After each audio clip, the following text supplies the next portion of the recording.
nobody works with their hands anymore. So the trade industry, we need mechanics all day, every day, and that is a great job. Yeah. A great paying job, and there is a huge need and not much of a job pool. And we'll be all right if the Lord He be our strength. We'll be all right if the Lord He be our strength. We'll be all right. So we're here with Jeff Cook.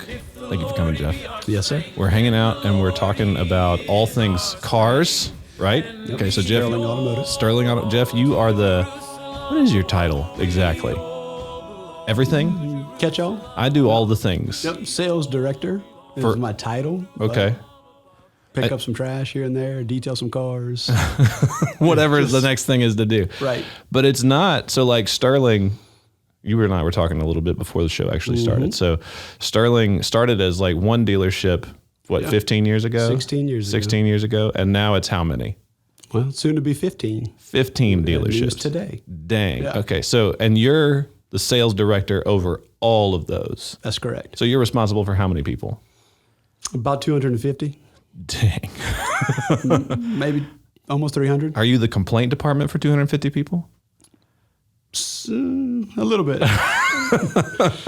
So that's got to be that's an exciting part of your We job. got a few layers, thankfully, but yeah, a lot of stuff does still come to me. And so, we go to the same church, different locations, but same church. And you've been there for probably about the same time, Same time, yeah. About 15, 16 years. 07, I got married. I started at Sterling in Christ Church. That was Acadian Baptist back in the day. Acadian Baptist meeting in, what was that, like a one-room? Verod retail shop center or something.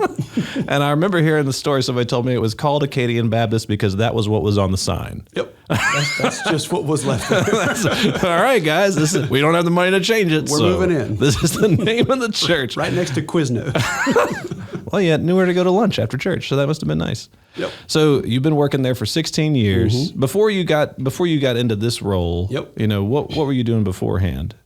College student. Okay. I had met Rachel, my wife, at 19 years old. Yeah. Got to meet, Brandon, her brother, who's the pastor of our location. Yeah. And Pastor Brandon. Yep. Growing up, going through school, married at 22. Nice. My degree was biology. My plan was physical therapy school. Yeah. But we had a lot going on. Rachel had a great job. She had just bought a house. Brandon and Emily had just moved back to town. We had a house that was 4 homes over from them. So just getting to know them a lot and being around and knowing good things were going to become. And I didn't, it was a hard decision to say, you know what, we're going to leave for 3 years. To go to school. Yeah. And pick up $175,000 of debt as well. That seems easy. Right. Light and breezy. No problem. So, at the end of 2008, Rachel and I kind of looked in Galveston. I'd gotten in over there. We were planning on making a journey that way. Yeah. And about a month before we had to pack up and go, it was like, no, we're going to stay. And at that time, I was selling just 3 days a week at Sterling. Selling cars. So you were a salesman. Started off as a salesman. Part-time. Part-time. Okay. Yep. And let my uncle know. Robert Cook's my uncle. He's the part owner and general manager for Sterling. For all the stores. For all of them. Got it. Okay. And the whole thing. Mm-hmm. Okay. And I was just like, hey, I'm in. I like what I'm doing. I like working for you. And, let's go. And here we are 16 years later. So whenever you guys were around that time, whenever you were making those life decisions of where to live, where in there did you became a follower of Jesus, like right in there somewhere, all didn't during you? That time. It was like a slow process. Like it wasn't like a flip that switched necessarily. A switch that flipped. Right. Whoops.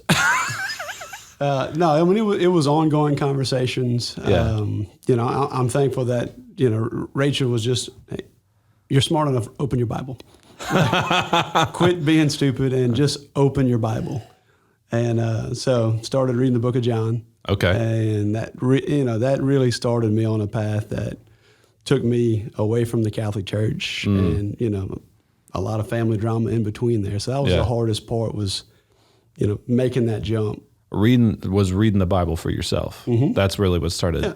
And so I always hear that stereotype though of that the Roman Catholic Church most typically don't read the Bible themselves. That's an accurate statement? I'd say it's pretty accurate. Okay. I mean, there's A good bit that do. Sure. But There's always overall, exceptions, yeah. Yeah. It's not really pushed on as it's important. Yeah. It's more like the homilies and the teachings and the priests. Just be there and do the sacraments. Okay. Okay. I gotcha. So you became a Christian, decided to stay here, started working at Sterling, and then chart that out for me. Like Sterling, obviously you're running the sales for all the locations now, but you were a part-time sales guy at first. Yep. There was some initiative that you had to take on the front end. Yes, there was a lot of initiative. You said, hey, I want to do this. Yeah, that was the first part of the initiative was, listen, consider me in. You know, Okay. So I sold from 07 till the end of 08, so about a year and a half. Yeah.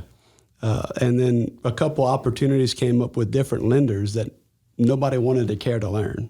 Lenders, what do you mean? So, in the auto market, there's prime lenders, there's, subprime lenders, on the credit side, good Oh, credit, if you're poor financing credit. a car. Okay, I'm tracking. So there was a new opportunity with a bank that gave a lot of people opportunities to get financing that we didn't have before. Okay. But it was a whole new program. So And somebody had to learn it. nobody wanted to learn it. So I was like, I'll learn it. I'll do it. And, Okay. So that got me on a path to becoming a sales manager, a finance manager, just by raising my hand for that one thing. So sales and finance manager, you were both? So I was able to just put all my own deals together on both sides and then finish the deal. Oh man. Okay. Yep. So that really kind of got me started. In 2009, we had the number 3 in the nation for the credit acceptance deals. Oh dang. Yeah. Okay. So y'all were cooking. That was that just Sterling Ford then? So it was Chrysler. Chrysler. Okay. So Sterling Chrysler was the original store. Oh, okay. Yep. Okay. So that's and going back to when I started, it was just one store.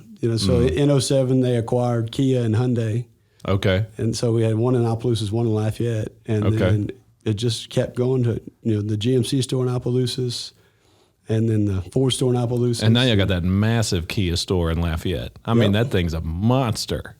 Yep, and then we just built a new Hyundai store, a new Genesis store. We got the new Jeep store, exclusive Jeep store. Yep, renovating the old Chrysler store, and You got so much going on. Yeah. So have you always been kind of like the disposition of, I'm gonna do that. I'm gonna take this shot. I'm gonna go for this. Has that been you typically? not always. No. I believe I'm a guy that does take initiative. Yeah. But it's somewhat of a calculated, a little slower pace. Okay, Not yeah. just always 2 feet in and going for something. Yeah. Yeah. But in this, it was, just a slow, gradual from learning this part of the business. Now, okay, we're going to promote you to used car manager. And then, something happened at our Kia store. I was 26. Yeah. Figuring I'd be in this role for another 3 or 4 years. Yeah. And Robert and Art come to me and it's like, look, we got to take the store manager out of Chrysler to go to Kia, and we'd like you to run it.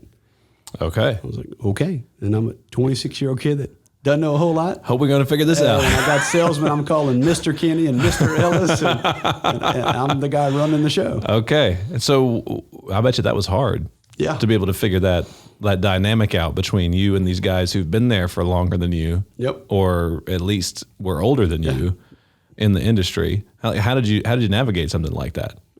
Biggest thing, treated everybody fair. Just whether you were brand new or, somebody that's 60 years old, everybody had the same opportunity. No partiality. Worked as hard for the new guy as the veteran. And, Yeah. the good thing I'd come up in it, they already knew my character and how I worked and how I came up in the store. And Yeah. that I wasn't just because I was Robert Cook's nephew that I kept getting promoted. Right. There was results that anybody could see, anybody could point to. It's not nepotism. It was very different. No, thankfully, when I took the store over, it was, 90 cars, 100 cars between new and used. Okay. And first month, just opening up, talking to every customer, we sold 160 cars. So. Oh, dang. Yeah. So that's almost double. Close to it. So that's an easy metric to point to. Yep. Super easy. Yep. So let's talk about that for a little bit. So you obviously have a management style that's worked. Mm-hmm. Okay. So what is it? What is the the secret sauce, would you say? Well, what I teach all our managers, the hierarchy is take care of your employees first, your customers second, the place you work for, Sterling, third. And if all those three line up, then you're good. You're doing a good job. You're going to be okay. Making the check you need to make. You're taking care of your customers. So that's interesting to me because the institution's at the bottom. Institution's third, the manager's at the bottom. Oh, okay. I'm tracking. You worry about yourself last. Right. So it's like a self-sacrificial model. Correct. You're putting other people's needs above your own. I mean, that's a very Christian concept. You're laying yourself down and making people's lives better on the, your employee side and your customer side. And the dealership should work out if you're doing it well. And at the end of it, you're okay. Yeah. And that makes sense too, because as a manager, you don't interact directly with the customer. You have employees that are with you.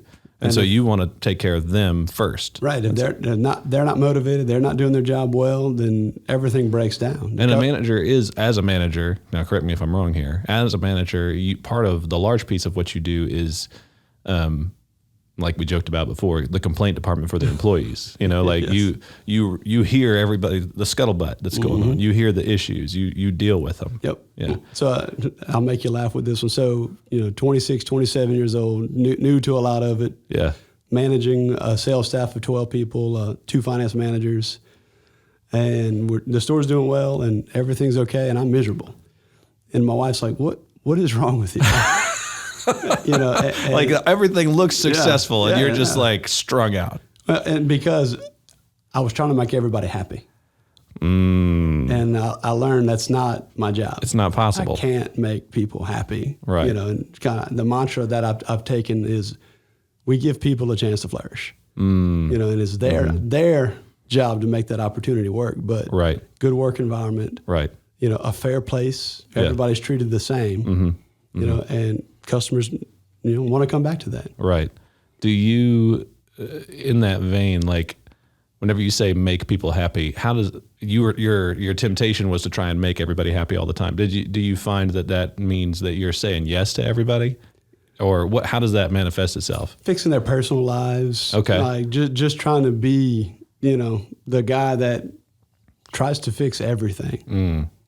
Fixing the work environment, helping conflict, this and that. Yeah. Getting involved in service when I didn't have to, Service meaning like the maintenance department for the cars. Okay, I'm tracking. Yep. Yeah. And just trying to make sure everybody was happy. Everybody. So employees, customers, everything. Like you're trying to micromanage everybody's lives. And that's not. No. Now you have 500 employees. Right. Could you imagine doing that right now? You would just that's not even counting client base. Nope. That's not even an option. A long time ago. So what was the course correction that you made in that situation? It was really my wife saying, "That's not your job. Like you can't. Like you can't. It's not just possible. Not going to happen." Yeah. And she was like, "You just got to rethink. Why should people come and work for you? What's the benefits? What opportunities are you offering them?" Yeah. And that's where your hierarchy system kind of developed out of. Right. You were saying, okay, no, this is what we got to do in order to kind of make this. I like systems as a person, but is this something that you actually developed as a system, or one day you looked around and you said, oh, this is what we're doing and it works? Well, it's really thinking through a Christ-like servant attitude. That's kind of just where it came from was, what did Christ do? And not comparing myself to that, but in a sense, he came to serve, to lay his life down, and he's the one that can redeem everybody. Yeah. But it hit me as I was doing it. Yeah, I got you. That I was working to train employees to make them better. Yeah. And the more I did that, the better the atmosphere was. The happier the work environment was, the more productive we were. Yeah. And then watching if the staff is performing at a high level, the customer interactions are very good. Right. And people, because nobody feels like they're getting ripped off. Right. And people, want to come back and want to send their friends to you. And 4 years after I'd taken it over, we were a 200 car store consistently. Yeah. And it was just that same of, every day, let's take care of our employees, let's take care of our customers. And that has a lot to say about security. And I don't mean necessarily job security, although I'm sure that's a part of it, but I mean more like emotional security. If you have somebody who's walking around in perpetual fear of getting yelled at, losing their job, having their reputation torn down, they're not going to perform well. No, they can't operate. Because they're insecure and they won't take risks. They won't step into areas that they can't fully plan before they try to, or at least predict or mostly predict the outcome. Living out of fear. Right. And as a result, they're not going to perform well. So if you can create an environment, as best you can, where they have that degree of security, they're going to do better. Yep. Yeah. So, and you do that by saying, hey guys, this is number one. If you do this. As a management team, our goal is to take care of you, the 12 or 13 salespeople we have. Like, we're here for you, what you need, But it's also, another part of that is not being afraid to get your hands dirty as a leader or a manager. Oh, yeah. Like, if they know, hey, we got to go move cars and go sweat today. And you just, as a boss, y'all go do that. And then you go sit in your air-conditioned office. Right. Text them, you guys are going too slow. Correct. Hurry up, we got customers in the showroom. That's not going to go well. You get up, you go. Right. And you make it happen. And after a while, if you can't go, they know, hey, if Jeff had time, he'd be out here too. Right. So it's not a top-down, y'all to go fix this, y'all go do that. It's hey, we need to get this done. It's a lot of example. It's a lot of you're out in front for a long time. See, that's one of the things that I've learned as a leader. So, in the church and in the business world for the last however many years it's been, we've seen the same situations. Oh, yeah. If being a leader, being a good one, means that you're doing what everybody else is doing and you're doing what you need to do for at least a little while, just to kind of set everybody in the right pace. Okay, we all got to, we got to stack chairs for church on Sunday or something. All right, we're all stacking chairs, because if you're the guy sitting off to the side and being like, y'all stack those, that's going to be demoralizing to your team.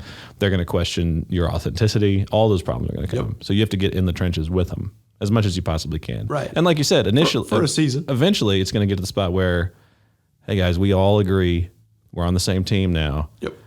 And I'm going to be able to help y'all way more if I go over here right now and not over here. It's true. And then everybody handshakes and you move on from that. But there is at least that initial season where you're out there all the time with them too. Absolutely. Yeah. So whenever you're working at Sterling, you're figuring out the management thing. How did you move from management of a location into a position where now you're over multiple? You're like operating as the sales director for the whole thing. Was that one shot, or was that something that kind of happened over time too? It was one shot, but the crazy thing, I've been sales director 6.5 years. So when I took over, it was 6 locations. Okay. So. And now it's 15. Right. Right. So you just don't sleep. Sometimes.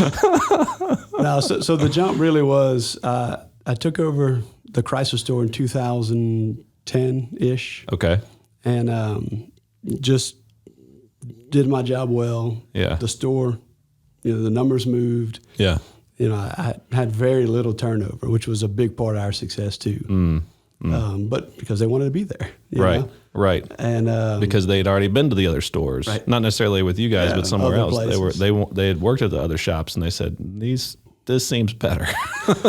I'd rather be here. Yep. So we kept growing. Built a good team, added some managers there. Yeah. And then we had a sales director that was from Baton Rouge, and he decided that he was going to go back home. Okay. And so I just from being there, people knowing who I was and knowing that I was one of the leaders and that ran the best store. Yeah.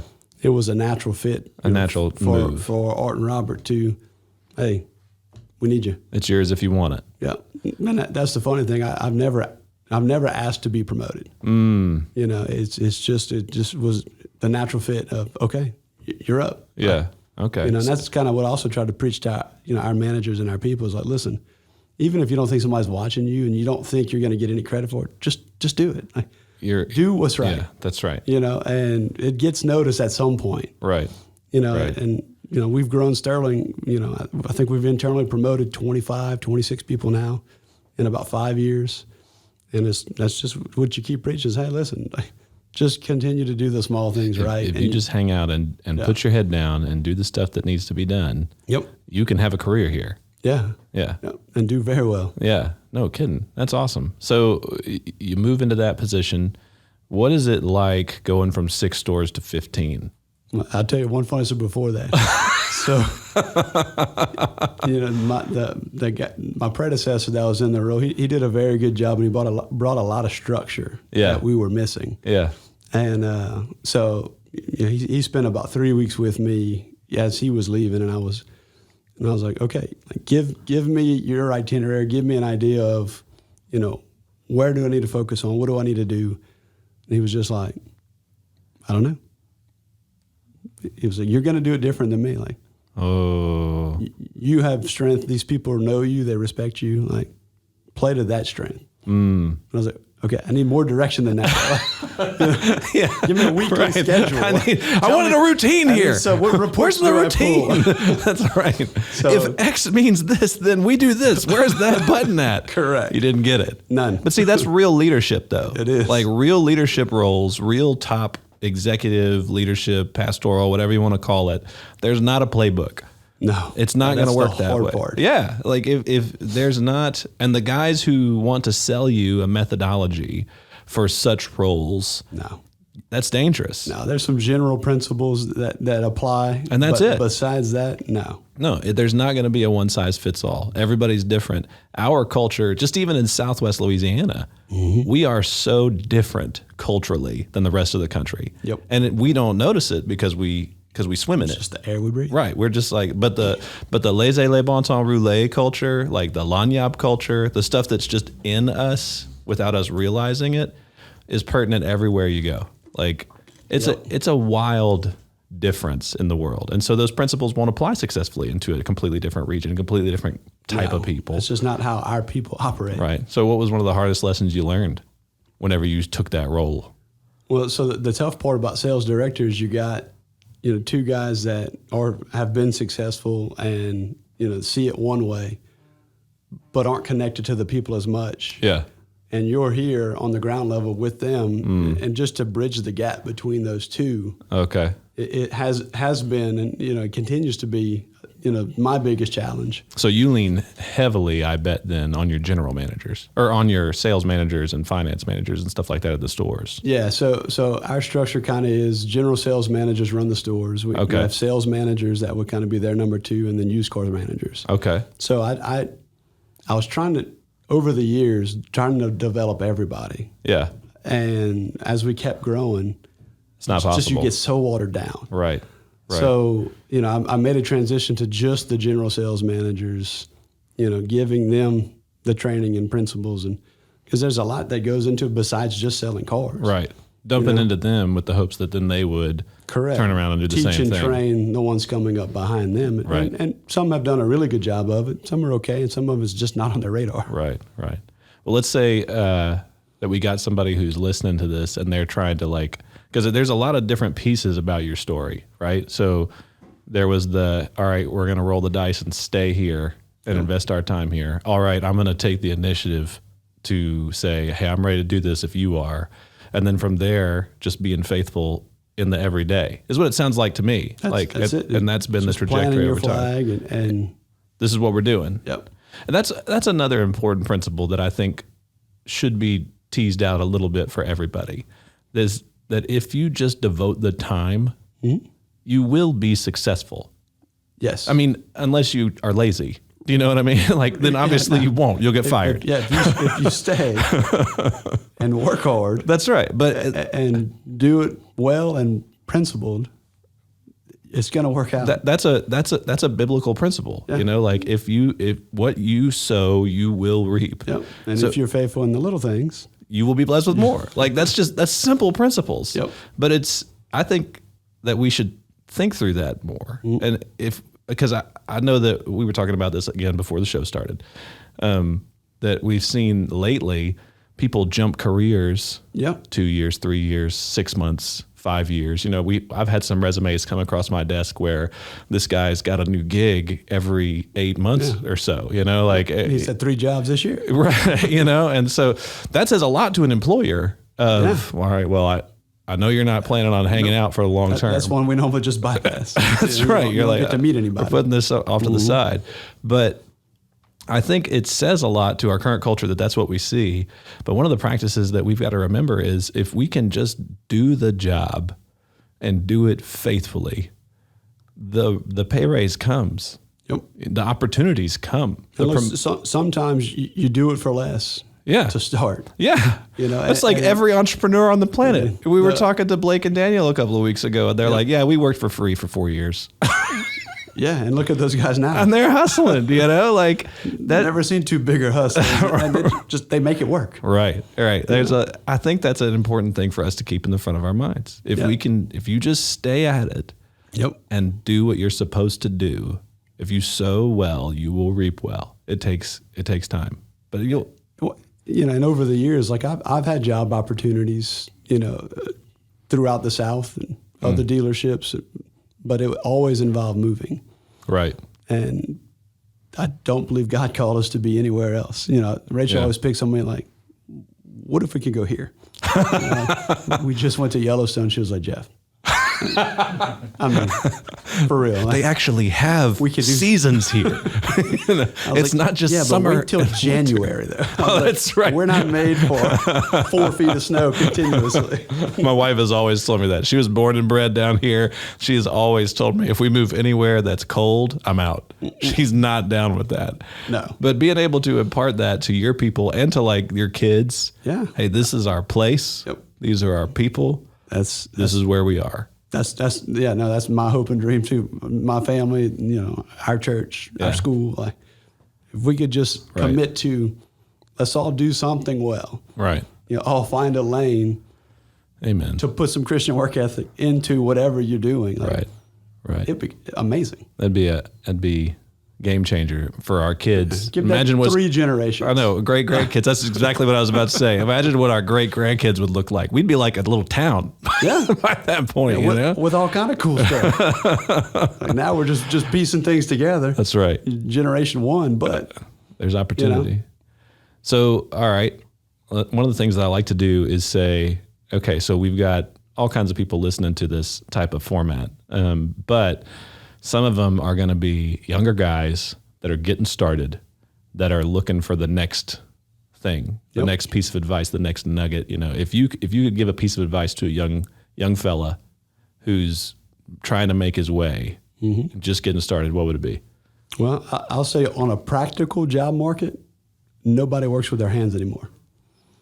So the trade industry, we need mechanics all day, every day, and that is a great job. Yeah. A great paying job, and there is a huge need and not much of a job pool. Well, I think we have a guy who goes to church with us. He's a plumber now, and he wasn't when he started, and he's making great money. He has to, he's a plumber, so he's in it every now and then.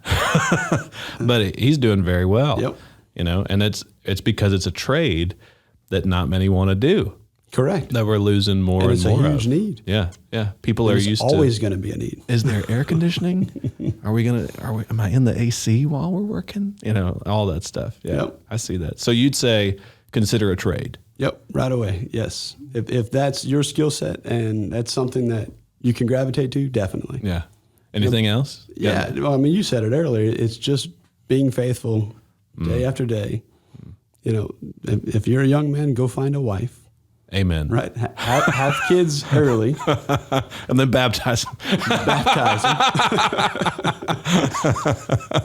and then just every day get up, get to work. Yeah. Do it well. Become a professional. Yeah. Pursue excellence. Yeah. And whatever you do, you'll be successful. And just stay at it. Yeah. Keep going. That's the biggest thing is just people, I'm going to do this, and I'm going to do this, and I'm going to do this. And it's just, listen, it's all good. All work is good. Yeah. Doesn't matter the title. It doesn't matter the work. Mm-hmm. If you're called to do it, just be faithful in a little bit. Mm-hmm. And just do it. Yeah. Go to work. And don't even wait for the calling. Just head down, keep going. Right. See where it goes. And remember too, challenges come. Yes. Affliction comes. Difficulties come. All that stuff happens. Yep. No, there's plenty of places I leave telling them, like, I'm burning it down. I'm never going back. I'm done with this place. I'm out. Here's my keys. Take it. And go home. Right. Go to sleep. Right. Get a good night rest. Come back. You're refreshed. All right. Sorry about that yesterday. We're going to be all right, guys. I'm good. That's okay. Heads down. Here we go. Yep. But that's so important. Another reason that a Christian worldview matters so much to these people, because the Bible makes it clear. Everything that happens to you happens for a purpose, and it's a good purpose. Yep. All the difficulties, all the trials, God's not going to put you in a story that has no conflict. There's always going to be conflict. And that's because he's the one writing the story, and that conflict has a good purpose behind it. Right. So your hard day at work has a good reason. It pushed you somewhere. It pushed you. It refined you. Yep. Yeah. It burned the dross away from you, and you're going to be okay. Yep. The problem that we will run into is if we quit every time it gets hard. The getting hard is what makes you do better later. That's a good trial. Yep. So, and the other reason I say kids and family is there's nothing like a wife at home with 2 kids, and it's like, I got to take care of these people. That's why I have a business. That's literally it. We had a third kid. What can we do? My wife had just gone back to work. She told me she was pregnant, and I was like, baby, I don't know what we're going to do. We're not going to make it. But we'll figure something out. Yep, got to do something different. I don't know what it is. And look at the blessing it's become. Like, that's the coolest thing. Yeah. And it's obviously the Lord. He sent an affliction, a trial, a difficulty, a blessing that is a kid. Even though it's a blessing, right. It's still a stressor. But it's still like, man, I thought we had this figured out. And so then we said, all right, here we go. Let's see what happens. And the Lord's blessed. It's been very good. It's awesome to see. Awesome. Well, Jeff, thank you so much, man. Yeah, man. I'm glad you got to come hang thank out. You. We'll have to do it again sometime later on, whenever you, in all your ample free time. I'm in. Just got to schedule about 2 weeks for me and for you. And then we can, I know. Then we change the schedule literally today because of all these other things. Well, thank you for coming. Yeah, this was fun. Thank you. Guys, thank y'all for listening. If you're looking for more of these, you can find them anywhere that you find podcasts, YouTube channel. Just search for what is this podcast called? The Parish Circuit. There it is. I can't even remember what things are called anymore. Thank you guys for listening, and we'll see you next time.